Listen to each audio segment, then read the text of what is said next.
I'm Evelyn. Before the Maythorn Monthly started in 2018, Ryan delivered 7 years of videos from Marina d'Or in Spain. Today we are bringing you highlights of the Marina d'Or video diary. Enjoy!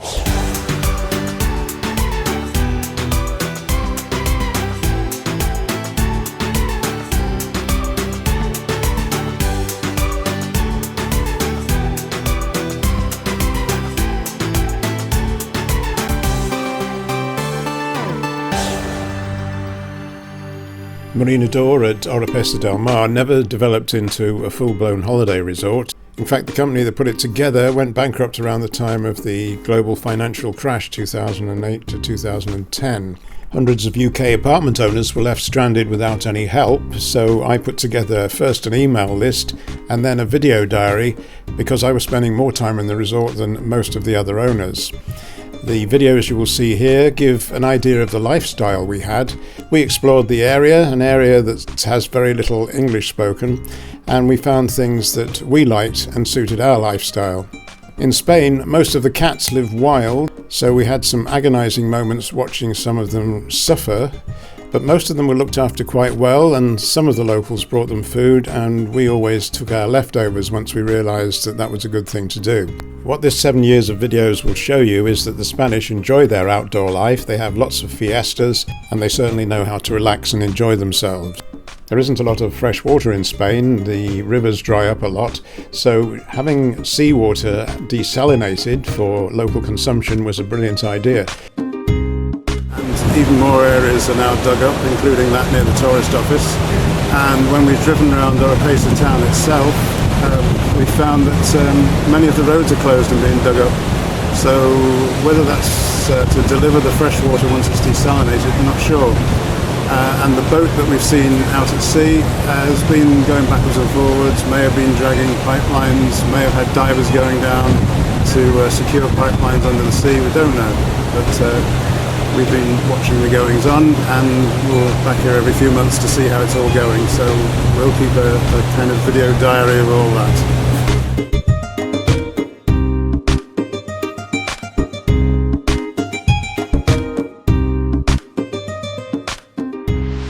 This bottle of wine from Christina's restaurant in the campsite area was from one of our favourite venues, and it was the campsite area where we spent most of our winter holidays because Marina d'Or, despite having promised us an all-year-round resort, provided nothing. Everything was closed in the winter, and the expression todo el año, all year round, was a lie. As far as I can make out, these lads are counting their tadpoles in Catalan. We've never seen tadpoles this big before, but my friend Colin tells me they don't actually belong in Spain, and they must have got here somehow from America. And as we came towards Oropesa station, we saw at the back of the Grand Duque a fairground in operation. At night there were the marquees, there was the entertainment and the food and everything else going on, and then in the day there were arena events. They put up arena just beside the Grand Duque Hotel, and there were horses and all sorts of things going on there. I'm not exactly sure how they've advertised this, but there were loads of coaches parked at the back. The stalls and marquees and things were where you'd normally park the coaches, so the coaches were at the back car park near the railway. Wasn't a fiesta though, I hasten to add, which was good because it meant the supermarkets and everything was open as well, so we had entertainment without having everything else shut down. It's January, mid-January 2013. Is this going to be the year of Marina d'Or? Is it going to be the year of the airport? Still not looking like it. All the things they promised in 2008, 2009 still didn't happen in 2012. I've come here today just to listen to the sound of the sea. It doesn't matter what time of year it is, the sea has so much energy. Putting together a video diary for Marina d'Or, I could find some appropriate music, perhaps some Spanish folk music or something like that. But to me, the sounds that matter most here, the ones that I walked straight from the station on my arrival down to the front to hear, are these. The sounds of the sea, the Mediterranean crashing on the shores. the feeling of immense power that comes from the waves.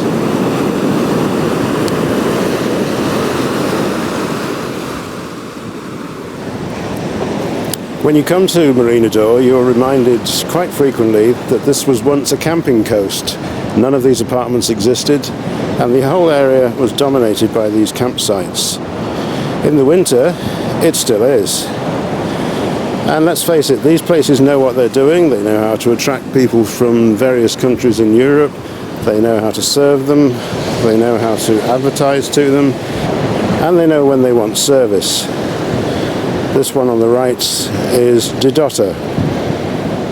Didotta have their menu outside in 4 languages, and they attract people in from all over Europe and possibly other parts of the world. I've certainly seen some Russian registered cars here from time to time. To be fair to the campsites, they've been here a long time and they obviously know what they're doing. Marina d'Or is relatively new, and I perhaps better not comment any further.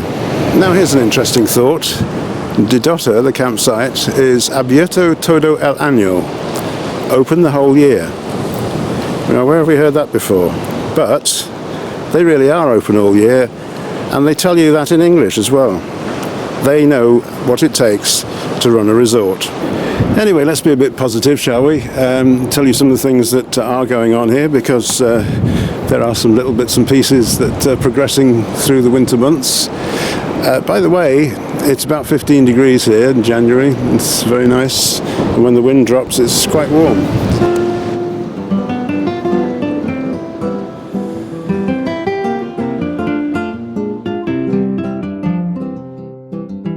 As you can probably gather, I'm letting the younger version of me do a lot of the talking, because that's what I did between 2011 and 2018. There's been 5 or 6 years since then, so there's obviously a lot more to tell. It's been covered in the Maythorn Monthly for the last 5 years, and we'll be giving you an update on this area quite soon.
This is a video taken from our balcony of our apartment, from which we could see the football field. And in those days, the team that were there were training, and they were Villarreal.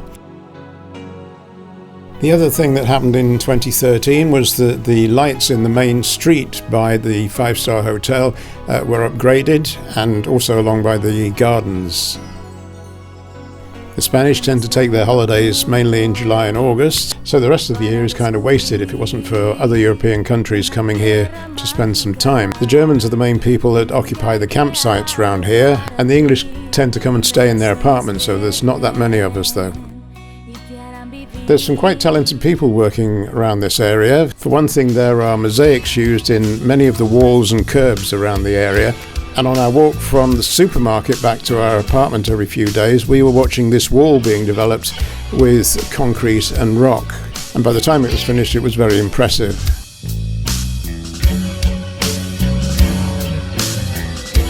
Just going back to the apartment for a minute, I was having this big clear out of my storeroom up on the 7th floor, and I put the old analogue telly, which hasn't worked for years, down by the bin.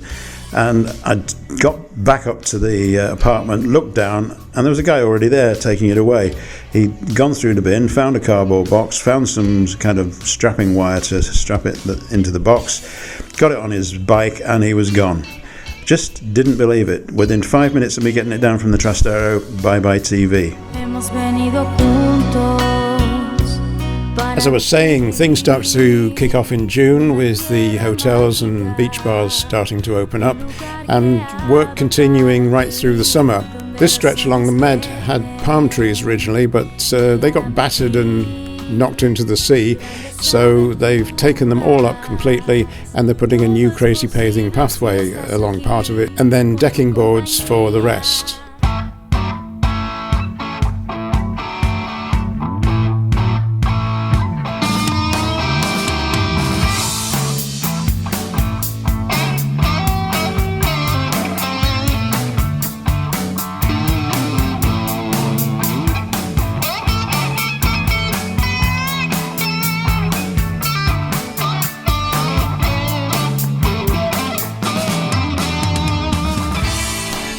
Okay, a quick look around the gardens. Usual array of birds. More or less any time of year you come, you seem to find ducklings and other young. The caged area where there were parrots and things now have these white fluffy hens, and there's always some young birds to look at in there as well. The peacocks are still strutting around. You can hear them from a long way away. They make a lot of noise, and they're also pretty nosy. I did catch one peering out through the railings at an electrician who was up a pole doing some wiring. And this bird just kept looking at him.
And we look forward to welcoming you on board again soon.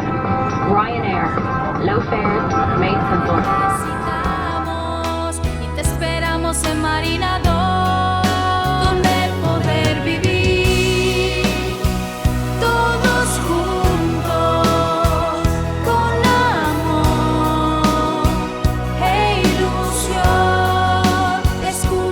Here's another aspect of Marina d'Or that's personal to me. With so much beautiful scenery around, it was a good place for photographers to bring models to do a photo shoot. And one of these photographers showed me a video camera that I just had to have. DJI Osmo. The camera is mounted on a stick with a 3-axis gimbal, which means it gives really steady pictures compared with what I was using up to this point. So this was the point I switched from Full HD to 4K. Suddenly I could take a new type of shot. Because it absorbs all the vibration, I could just switch it on and walk around with it and get quite acceptable steady shots. And also being 4K and all that, it produced great quality stills. The camera really came into its own when I went on the tourist road train, because there's so much vibration and shaking about, and of course these little trains have to go over the speed bumps as well, but the camera absorbs so much of the vibration that what's left and what you see in the picture, it conveys just the natural roll of the train.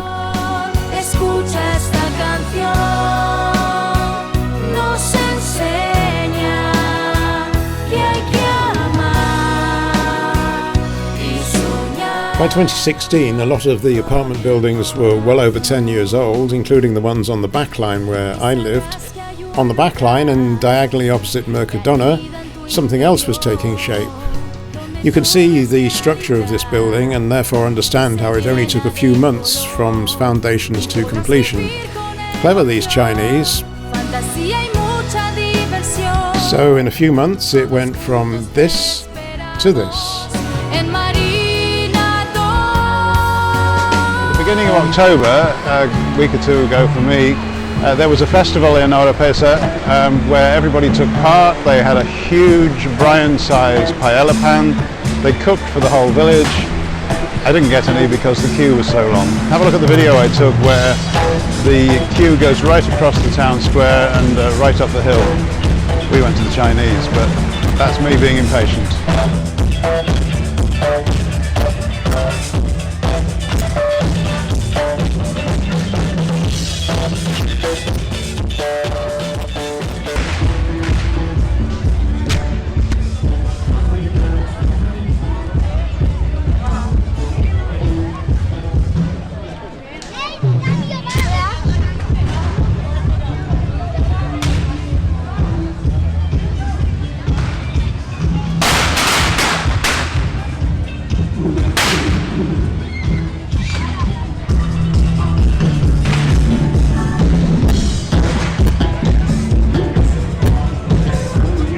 You can see from these shots how my new camera allows me to walk in amongst the crowds and just get good close-up pictures.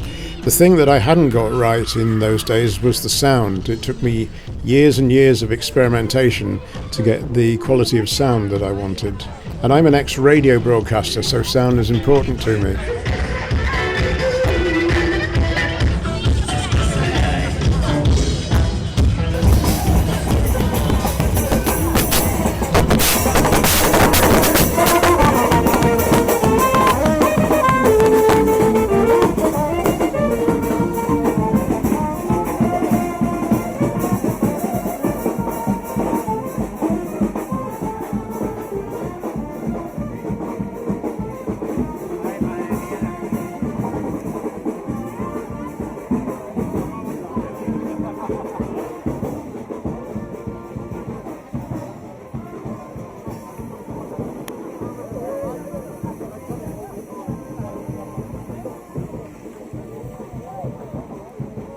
Well, I could spend all day in a place like that with all those wonderful smells coming off those paella pans, but the beach was still active. Let's have a quick look down there.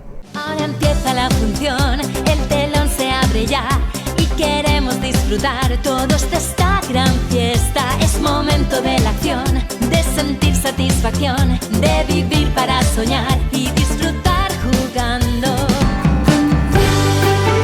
Feliz Navidad, or Merry Christmas from Spain.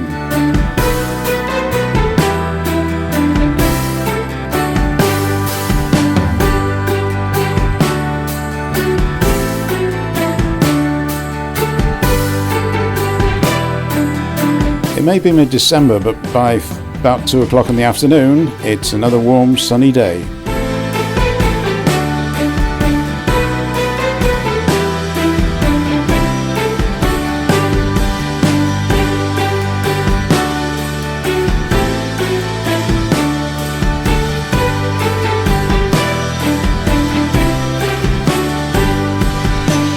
In December and January, the oranges are ripe and they're falling off the trees, so if you don't pick them up and eat them, they will go to waste.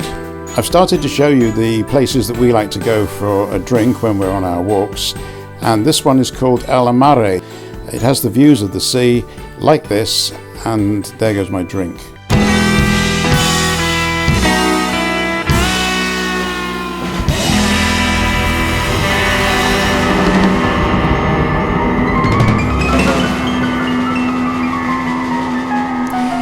see near the bottom left the supermarket, Mercadona, top right the Didota campsite where many of you go to eat and be entertained. The arrow points to the Mercadona roundabout. Apparently I shouldn't call it that, it's the Rotunda del Barco, and this is where the bus station has emerged, because the Madrid bus, which always went from here, has been joined now by the bus service into Castellón. That now terminates here instead of by the Gran Duque. The Urbano, the Oropesa circular bus service that's always called here, is now run by a different company. The buses seem to be more frequent. It's a much nicer bus. There it is, the Massa bus, on its little journey around that area. And the airport buses also now stop here. We were a bit worried whether they were going to or not in the beginning, but yes, it's official. It's on the sign. The airport buses stop here. So there's 4 services that now stop at this roundabout. So we're expecting a bus station sign to be put up real soon. In 2017, a piece of land opposite the Gran Duque Hotel was being developed and soon turned out to be shop units. I filmed the progress of this build every couple of months until it was finally finished.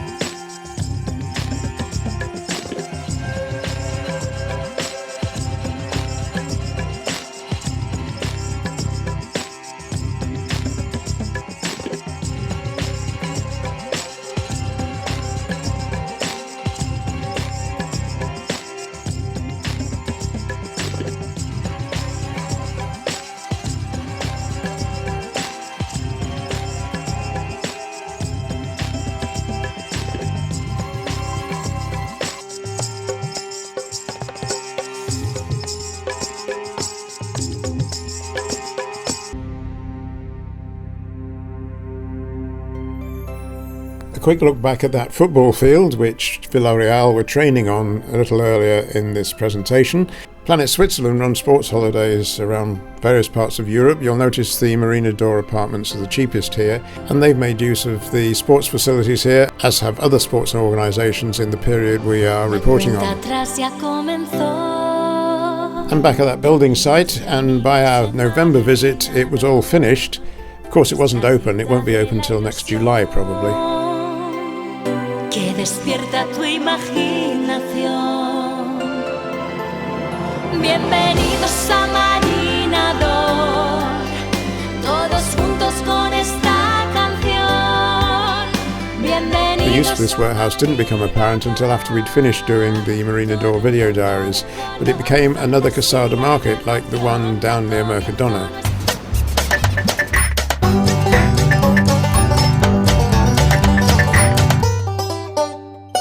On our visit in February 2018, I noticed that a new exit had been provided from the gardens straight on to the beach.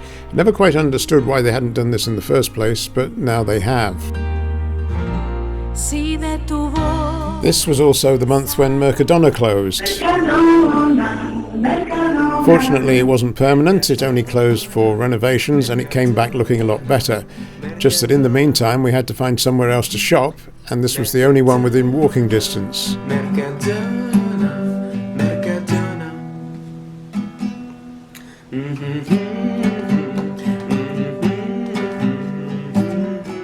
In case you've never been to a hot country, shelters over car parking spaces are common in Spain because your car will bake if it's left out in the sun. The final piece of building work we filmed before the Marina d'Or diaries finished was this truck pouring concrete onto a small site in front of the Lasarte restaurant. Hopefully you'll keep watching the Maythorn monthly videos. We do a lot in the UK, we still do some in Spain, and we do a fair amount in Bulgaria, so keep watching this channel, or as my AI friend would say, Thank you for watching. Goodbye for now. The word avatar I found has many meanings. It started out years ago meaning a representation of a deity. And then we had a film called Avatar. And these days we have messenger systems, email, we have gaming, and you're all expected to have an avatar of yourself. Now some people don't use their own picture, they use their dog or their horse or something random. I've used this face And the face that I use on my media, including YouTube, sorry, I was just watching a dog get run over up the road there. I get distracted easily, you may have noticed with that about me over the years. But I was standing in this very spot 4 years ago, January 2020. It's a festival week here in Benicassim. I was talking to you on this camera, or another one, and my head was backed by fountains. Well, that's not going to happen this time, but I've got the video that I took then, and I'm just going to show you now how I took my head out of the picture and used it as my avatar.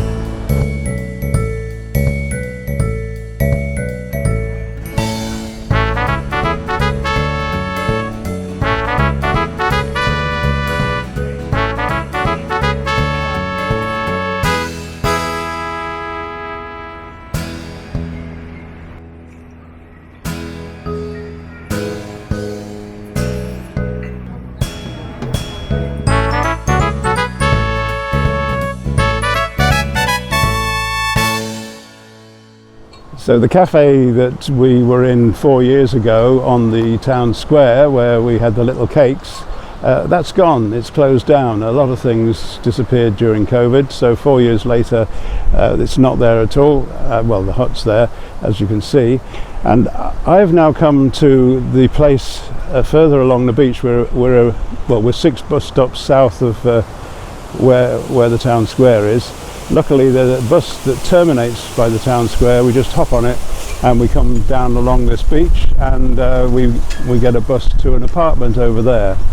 But before I show you all that, I'm going to go back and show you the festival as it was 4 years ago, because this time we're not going to be able to stay for the paella day, and the streets are full of people cooking paella. We're not going to see that this time, so a brief look back at how it went 4 years ago.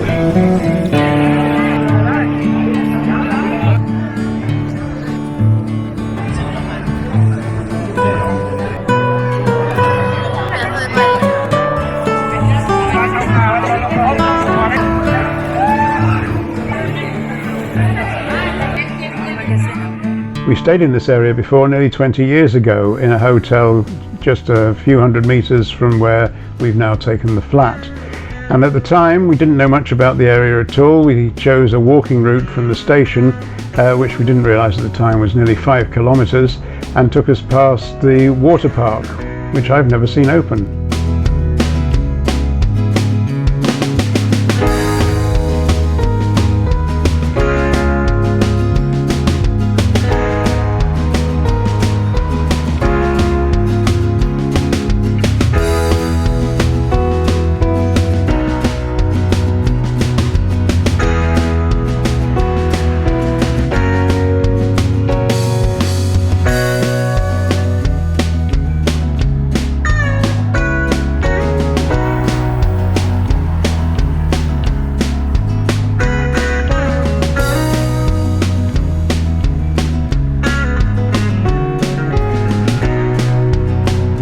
So this is where the bus drops us off, right opposite the flats, and from here we have to walk back a few yards and across the zebra crossing, and we're immediately into the gardens of the flats we're staying in.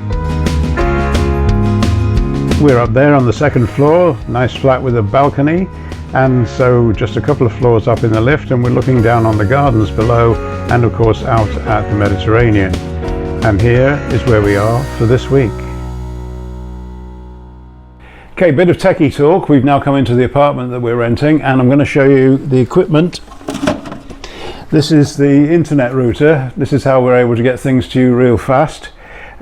It's a bit like the one you may have seen at home. You may not have seen the network connection. It's a very thin piece of wire. You're generally still using copper wires at home.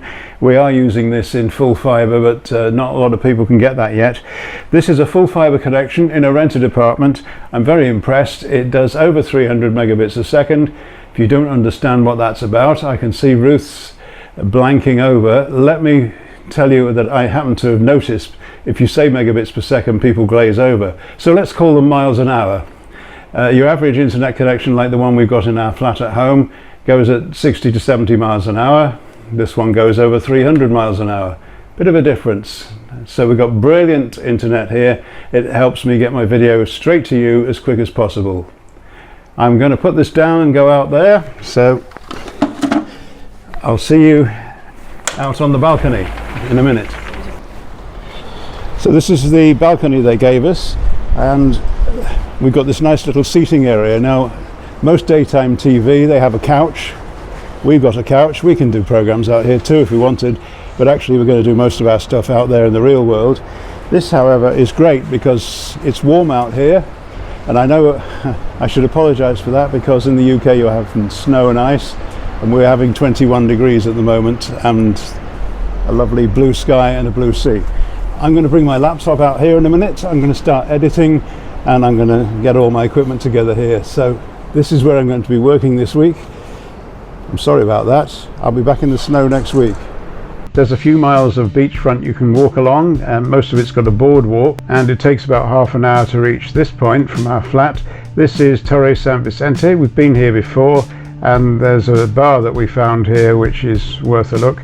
There's a beer called Moritz, which I'd never heard of, but apparently it's been around for 160 years. It's from Barcelona, and I'm not sure why I haven't seen it on my travels before. My attention was drawn to this bar by the little car advertising the beer.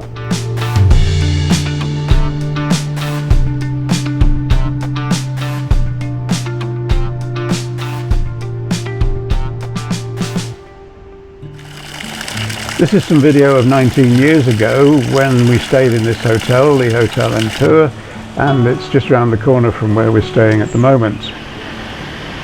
We got used to all the bars on the seafront, and I thought for old time's sake we'd go back and see them. This is the old video of the bars we used to go in many cases for breakfast, sometimes for lunch. And going back to these areas in 2024, this is exactly the same position on the beach, and a sweep of the camera shows an empty building site with only the ramp down from the main road to tell me we were in the right place. Luckily, there are other bars down here. We've come to Benicassim this week because we've been here before and we knew there was a festival on, and it's the San Antonio Abad, or Anthony the Great festival. Lots goes on in the streets of Benicassim. We'll be travelling back as they're getting out their paella pans to start their day. But we are going to see some of the other events that took place on the main street around the St. Thomas Church.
And so we leave the people of Benicassim and district dancing and enjoying themselves on the streets.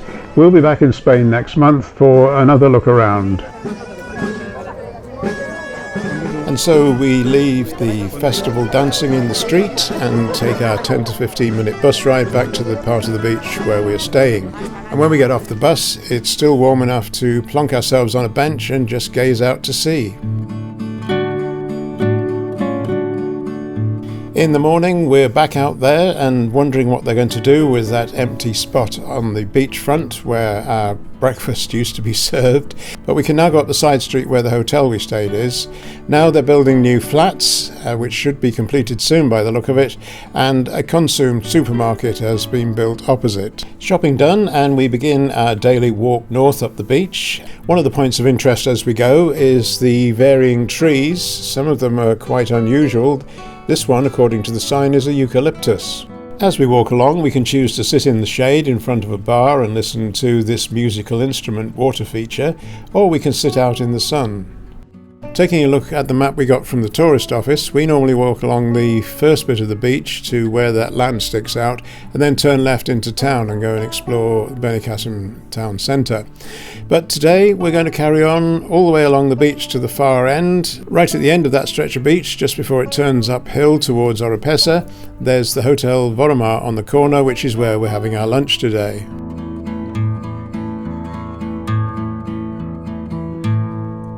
Just opposite the hotel, there's a disused bridge from a railway line that used to run round the coast and into Playa La Concha at Oropesa.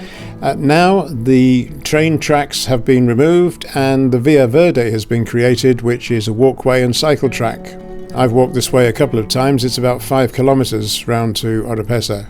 Heading back up to the town centre, and there's another disused bridge, and just to the left of the bridge is the marquee. Now this is only here temporarily for the festival, and it's where all the indoor events are taking place.